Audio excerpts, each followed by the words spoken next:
With সোমনাথের আর একটা নতুন এপিসোডে আপনাদের সবাইকে স্বাগত। দেখাবো নতুন অনেক কিছু নতুন রকমভাবে। আচ্ছা, এইগুলো হচ্ছে রেশম কীট, এখানে চাষ হচ্ছে।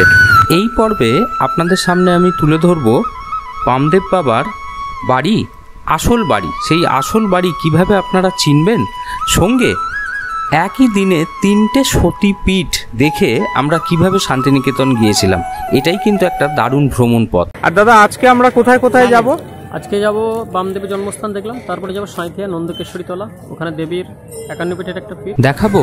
51 পীঠের অন্যতম সতীপীঠ নন্দিকেশ্বরী মায়ের মন্দিরের সমস্ত কিছু, সঙ্গে এই 3টে অন্যতম সতীপীঠ দেখে শান্তিনিকেতন যাওয়ার এক অনন্য অভিজ্ঞতা। তারপরে যাব লাভপুর, লাভপুরে যেটা বলে প্রসিদ্ধ বিখ্যাত স্থান ফুল্লরা তলা। সঙ্গে দেখাবো লাভপুরের বিখ্যাত ফুল্লরা দেবী সতীপীঠের আরেকটি পীঠ, সেই সতীপীঠের সমস্ত খুঁটিনাটি। এই পর্বে আপনারা দেখবেন বাংলা সংস্কৃতির সাথে জুড়ে থাকা এক অনন্য জার্নির অভিজ্ঞতা।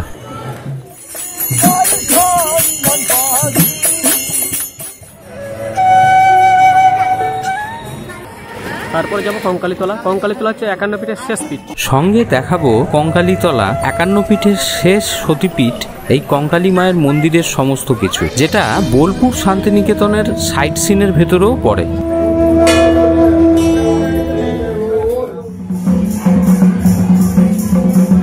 এরপর আমরা পৌঁছে গিয়েছিলাম শান্তিনিকেতন। পুরো ভিডিওটা সঙ্গে থাকার অনুরোধ রইল।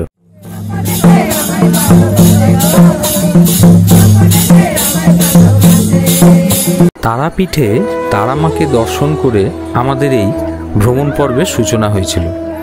এই যে তারাপীঠে তারামাকে দর্শন করে আমরা তারাপীঠ ঘুরেছিলাম, এই সমস্ত কিছু আমি দেখিয়েছিলাম আমার আগের পর্বে। যারা যারা এখনও সেটা দেখেননি, চাইলে দেখে নিতে পারেন আমার চ্যানেলে গিয়ে। কিভাবে পুজো দিয়েছিলাম, কীভাবে পুজো দিলে খুব সস্তায় পুজো দিতে পারবেন। আপনি ডালা 31 টাকা থেকে পাবেন, 31, 51, 101, 201, 501, আপনার যেমন ইচ্ছে দেখিয়েছিলাম তার সব কিছু। সঙ্গে তারাপীঠের বিভিন্ন খাওয়া দাওয়া, কোথায় কি পাবেন, কোথার থেকে আপনি ঠিক সঠিক দামে খুব ভালো মিষ্টি পাবেন, সবই দেখিয়েছিলাম। চলুন এবার আজকের পর্বটা শুরু করা যাক। সেই দিন রাতে তারাপীঠে আমরা রাতটা কাটিয়ে আমাদের বেঙ্গল লজ হোটেলে খাওয়া দাওয়া সেরে ভোরবেলায় আমরা তারাপীঠের একদম আমাদের হোটেলের ছাদ থেকে, এই যে দেখছেন, এই হচ্ছে সেই দিন সকালের তারাপীঠের রূপ। আর এই যে দেখছেন, এই হচ্ছে সেই বিখ্যাত তারাপীঠ মহাশ্মশান। এই যে তারাপীঠ মহাশ্মশান, এখানেই সেই বামদেব বাবা বা বামাখ্যাপা এখান থেকেই সিদ্ধি লাভ করেছিল। চলুন দেখে নিই আমরা। এই যে দেখছেন, ঠিক সকালবেলায় উপর থেকে তারাপীঠ শহরের যে ভিউ, এইটা। সঙ্গে এই হচ্ছে দ্বারকা নদী, যে নদী তারাপীঠের পাশ দিয়ে একদম মন্দিরের কাছ দিয়ে বয়ে গেছে। তারাপীঠ মহাশ্মশানের ভিতরটা ঘুরে দেখবার জন্য একদম ভোরবেলায় আমি বেরিয়ে পড়েছি। এখন বাজে ওই সকাল 7টা হবে। এই হচ্ছে শ্মশান ভৈরব। এই তারাপীঠের মহাশ্মশান মানে এক বেশ ভালো এক্সপ্লোর করার জায়গা। যারা আমাদের এই বাংলার সংস্কৃতির সাথে, এক অন্যরকম সংস্কৃতির সাথে পরিচয় করতে চান, তাদের জন্য এই জায়গা কিন্তু খুবই সুন্দর। এই যে দেখছেন ছোট ছোট চালা ঘর করে, এর ভিতর বিভিন্ন সাধক এরা বসে রয়েছে। এই যে এখানে আপনার হচ্ছে শুরু হয়ে গেছে মানে হস্ত গণনা। এখানে এক অদ্ভুত বাংলা সংস্কৃতি বা সেই আমাদের প্রাচীন যে ভারতীয় সংস্কৃতির সাথে আপনাদের পরিচয় ঘটবে।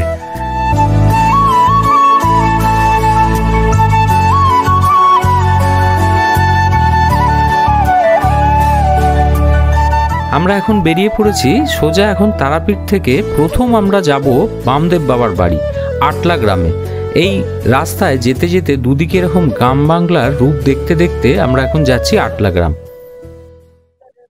আচ্ছা, এখানে একটা কথা বলে রাখি, এই যে এখানে এসে আপনারা নামবেন, বামাখ্যাপার বাড়িতে আসলে ঠিক এই জায়গাটায় এসে আপনি অটো বা টোটো যাতেই আসুন, এখানে আপনাকে গাড়িটা রেখে দিতে হবে। এইখানে যে নামলেন, নেবে এই রাস্তা ধরে সোজা এগোবেন। একদম সোজা এগোলে পরপর এখানে কিন্তু অনেক বামাখ্যাপার বাড়ি আছে। তাহলে আসল কোনটা আপনি জানবেন কিভাবে, সেটা আমি আপনাদের দেখিয়ে রাখছি। চলুন, স্ট্যান্ড থেকে নেমে আপনি যখন সোজা এগোবেন, তখন এই পরপর ডান দিকে দেখবেন অনেকগুলো আপনার হচ্ছে বাড়ি লেখা রয়েছে। এই যে দেখুন, লেখা রয়েছে শ্রী শ্রী বামাখ্যাপা বাবার মাটির আদি বাড়ি ও জন্মস্থান দর্শন করুন। এরকম এখানে কিন্তু অনেক আপনার বাড়ি রয়েছে, কিন্তু আপনার আসল বাড়িটা, যেটা আদি আসল বাড়ি, সেই জায়গাটা আমি নিয়ে যাচ্ছি, আপনারা সেটা চিনে নিন। এখান থেকে সোজা আসবেন, এগুলোকে ডান দিকে রেখে সোজা রাস্তা ধরে এগিয়ে যাবেন। এই ডান দিক দিয়ে সোজা এসে এই যে দেখছেন আদি প্রাচীন মাটির বাড়ি, এইটাই কিন্তু অরিজিনাল বাড়ি। আর আমরা এলাম সোজা ওই রাস্তা দিয়ে, ওইখানে আপনার হচ্ছে স্ট্যান্ড, এইটা দিয়ে সোজা এলাম, ডান দিকে আপনার অন্যান্য বাড়িগুলোকে রেখে ঠিক এই সোজা এসে এই শিব মন্দির, এই শিব মন্দিরের একদম পাশে এই হলো আদি প্রাচীন বাড়ি। চলুন এবার ভিতরে যাওয়া যাক। মাথাটা নিচু করে এই ভিতরে ঢুকে পড়লাম। এখানে ঢুকলেই দেখছি একটা সেই অদ্ভুত পুরনো দিনের একটা ফিল। আর এই যে দরজা দেখছেন, এইটা দিয়ে ভিতরে গেলে ওই যে ভিতরে দেখছেন ওইটা বামদেব বাবার ঘর। এখনো এখানে দেয়ালগুলো সেই মাটির দেওয়াল, নিকোনো মেঝেটাও কিন্তু মাটির। ভিতরে এখন অনেক সব ভক্তরা ঢুকেছেন।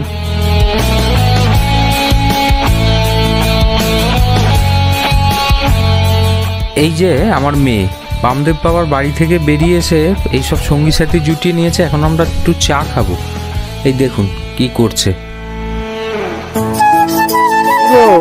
কি করছো? লালিপপ খাচ্ছো? দার্জিলিং হোক বা তারাপীঠ, আপনার পুরী, যেখানেই যাক আমার মেয়ে ওর এইসব বন্ধু বান্ধব সঙ্গী সাথীদের জুটিয়ে ফেলে। এ এক অদ্ভুত ব্যাপার।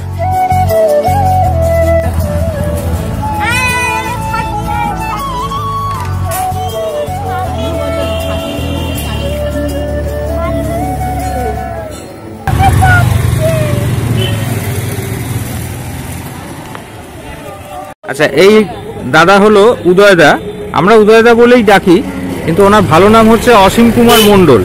খুব ভালো মানুষ এবং দীর্ঘদিন ধরে আমার সাথে পরিচয়, এবং বহু জায়গায় আমি দাদার সাথে ঘুরেছি। তারাপীঠে আসলে মানে এক কথায় ওনার কাছেই চলে আসি। দাদা, আপনার ভালো নামটা, ফোন নাম্বারটা বলুন। 9733371068। আর আমার ভালো নাম অসীম মণ্ডল। আচ্ছা, এই দাদার সাথে আমি দীর্ঘদিন ঘুরেছি। এখান থেকে আমরা নলহাটি, বীরচন্দ্রপুর এবারে যাচ্ছি না, কিন্তু এর আগে আমরা গেছি। এবং এই দাদার সাথে ম্যাসেঞ্জর, তারপরে আপনার হচ্ছে বোলপুর, শান্তিনিকেতন, সব জায়গায় আমরা এনার সাথে গেছি। আর দাদা, আজকে আমরা কোথায় কোথায় যাব? আজকে যাব বামদেবের জন্মস্থান দেখলাম, তারপরে যাব সাঁইথিয়া নন্দকেশ্বরী তলা, ওখানে দেবীর 51 ফিটের একটা পীঠ, ওখানে দেবীর গলার হার পড়েছে, সতীর গলার হার, মায়ের নাম নন্দকেশ্বরী মা। নন্দকিশোরী মা, আচ্ছা। তারপরে যাব লাভপুর, লাভপুরে যেটা বলে প্রসিদ্ধ বিখ্যাত স্থান ফুল্লড়া তলা বা ফুল্লড়া মা, দেবী ফুল্লড়া মা, ওখানে পড়েছে দেবীর অধ অষ্ট, নিচেকার ঠোঁট। তারপরে যাব কঙ্কালীতলা, কঙ্কালীতলা হচ্ছে 51 ফিটের শেষ পীঠ, এখানে দেবীর কোমর পড়েছিল। আচ্ছা আচ্ছা, কঙ্কালীতলা দেখিয়ে আমরা শান্তিনিকেতন।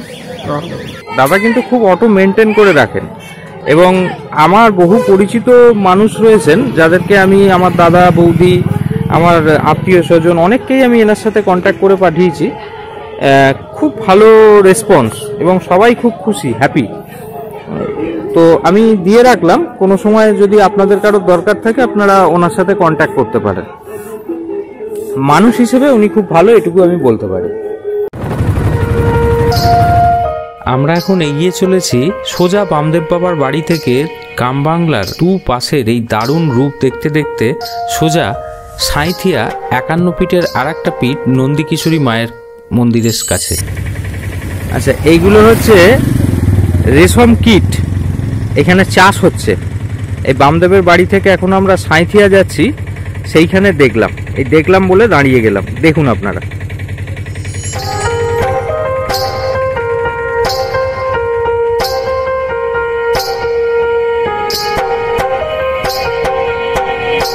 ফাঁকা উন্মুক্ত প্রান্তর, তার মধ্যে কি সুন্দর। এই হচ্ছে গ্রাম বাংলার রূপ। এত ভালো লাগে এখানে আসলে, আপনি সেই মাটির সাথে ছোঁয়াটা পাবেন। এখন আমরা পৌঁছে গেছি নন্দিকেশ্বরী মাতার মন্দিরে। এটা 51 সতীপীঠের একটা অন্যতম পীঠ বটে এবং এই যে পীঠটা এটা হচ্ছে ঠিক সাঁইথিয়া স্টেশনের একদম পাশে, ওয়াকিং ডিস্টেন্স। চলুন ভেতরটা গিয়ে দেখা যাক।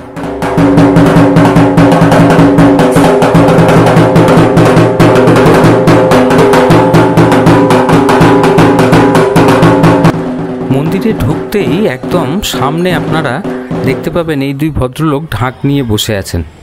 আর এই যে দেখছেন এই যে গাছটা, এটাই হলো সেই প্রাচীন আদি পবিত্র গাছ। আর মন্দির প্রাঙ্গণটা কিন্তু ভারী সুন্দর, বেশ বড় সড়ো, আর বেশ একটা শান্ত স্নিগ্ধ রূপ আছে। তার ভিতরে ছোট ছোট অনেকগুলো আবার মন্দিরও রয়েছে। এই দেখুন, বেশ ভারী সুন্দর লাগবে আপনাদের এই জায়গাটা। আর সঙ্গে এই যে জায়গাটা দেখছেন, ঠিক যে গাছটা দেখালাম ওই গাছটার পিছনে এই হলো মূল গর্ভ মন্দির, আর এই হলো সেই পবিত্র শিলা। এখানে মন্দিরে ঢোকার সময় আপনারা পুজোর সামগ্রী পাবেন, পুজোও দিতে পারবেন, পুরোহিত মশাইও আছেন। এই যে এখন আমরা ছুটে চলেছি লাভপুরের দিকে। ডান দিকে সাঁইথিয়া থেকে রেল স্টেশনের যে লাইন, রেল লাইনের পাশ দিয়ে দারুণ রাস্তা। এই বাংলার এক আদি অকৃত্রিম এক সংস্কৃতির সাথে আপনাদের পরিচয় ঘটবে এই জার্নিতে।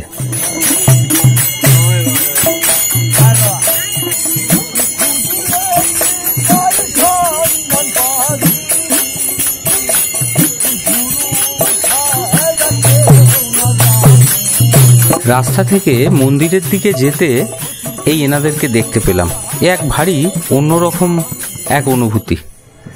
এই যে দেখছেন এই হচ্ছে মূল মন্দিরে প্রবেশের একদম পথটা, আর এই বাঁ দিকে আপনাদের জুতো খুলে ভিতরে যেতে হবে। ঢুকতেই ডান দিকে পড়বে এই হলো ঘাট, খুব সুন্দর ঘাট, সুন্দর করে সাজানো রয়েছে। এখন এই যে দেখছেন এই ঘাটের সিঁড়ি, এখান থেকে নেবে বসার জায়গাও করা রয়েছে। আর এই একদম টলটলে জলে ভর্তি সুন্দর একটা দিঘি। এই হচ্ছে নাট মন্দির। দেখুন দেখুন আপনারা এই নাট মন্দিরের ভিতরটা। এই হচ্ছে ফুল্লরা দেবী মাতার মন্দির, 51 সতীপীঠের একটা অন্যতম সতীপীঠ। এখানে দেবীর অধর অষ্ট মানে নিচের যে ঠোঁট ওটা পড়েছিল। আর এই হচ্ছে মূল গর্ভগৃহ মন্দির। তবে চারিদিকেই দেখলাম মন্দিরটা খুব ভালো করে এখন সাজানো আর মেনটেনেন্স করা রয়েছে। চলুন এবার আমরা গর্ভ মন্দিরের ভিতরে দেবীর দর্শনটা করে নিই। দেখুন আপনারা, এই হচ্ছে দেবী ফুল্লরা। আর এই যে দেখছেন এটা পঞ্চমুণ্ডির আসন।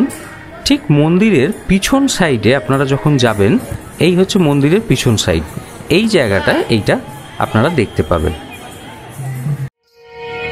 দেবী ফুল্লরা দেবীকে দর্শন করে লাভপুর শহরকে পেছনে ফেলে এখন আমরা ছুটে চলেছি বোলপুর শান্তিনিকেতন শহরের দিকে।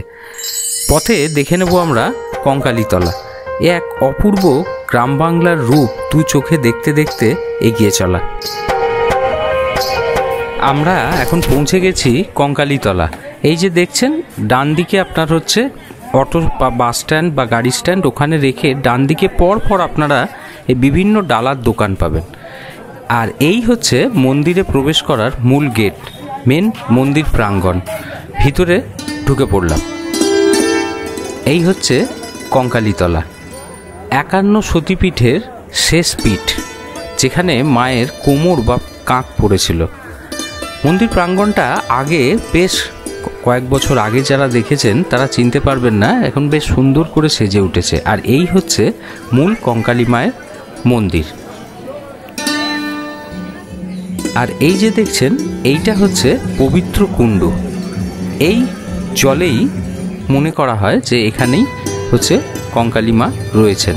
আর ওই যে বাঁশ দিয়ে যে ঘেরা চারটে একটা পয়েন্ট করা জায়গা দেখছেন, ওখানেই মায়ের পবিত্র সেই অঙ্গ জলের নিচে রাখা থাকে।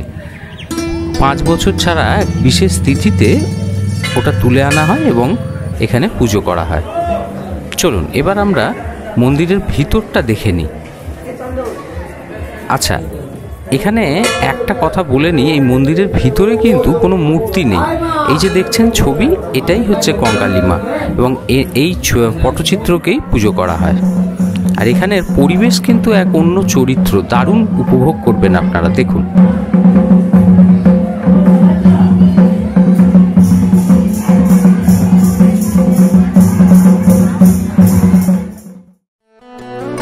কঙ্কালীতলাকে পিছনে ফেলে এখন আমরা এগিয়ে চলেছি আমাদের সবার প্রিয় প্রাণের ঠাকুর রবি ঠাকুরের সেই শান্তির দেশ শান্তিনিকেতনের দিকে। এই যে শান্তিনিকেতন আমাদের বড় প্রিয় জায়গা। এই প্রান্তিক স্টেশনের লেভেল ক্রসিং ফেলে আমরা পৌঁছে গিয়েছিলাম সেদিন শান্তিনিকেতন। শান্তিনিকেতন গিয়ে আমরা কি খেয়েছিলাম, কোথায় থাকি, একবার নয় বহুবার, সেইখানে কি কি সুযোগ সুবিধা রয়েছে, সব কিছু দেখাবো আপনাদেরকে আমি আগামী পর্বে। আর আগামী পর্বে আরও কি কি থাকবে সেই এক্সক্লুসিভ ঝলক দেখে নিন আপনারা। শান্তিনিকেতন গিয়ে কোথায় কোথায় ঘুরবেন, কি কি করবেন, তা সব কিছু থাকবে এর সাথে। কি কি কেনাকাটা করবেন, কি কি খাবেন, দেখে নিন কি কি থাকবে আগামী পর্বে। বাহ, মাখা কাকা সঙ্গে থাকবে আরও অনেক কিছু।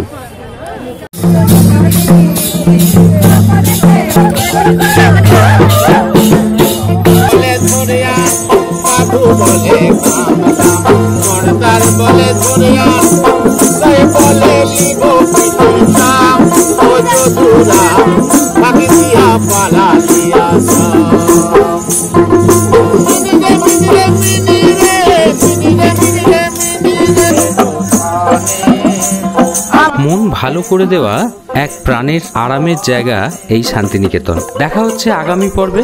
সবাই ভালো থাকবেন। আর যারা এখনো লাইক, শেয়ার আর সাবস্ক্রিপশন করেননি তারা প্লিজ দয়া করে সাবস্ক্রাইব বুটনটা প্রেস করে দেবেন, তাহলে আপনার সাথে আমার যোগাযোগটা থেকে যাবে। আর আপনারাও ভালো থাকবেন, ভালো সুস্থ থাকবেন। দেখা হচ্ছে আগামী পর্বে অনেক নতুন কিছু নিয়ে।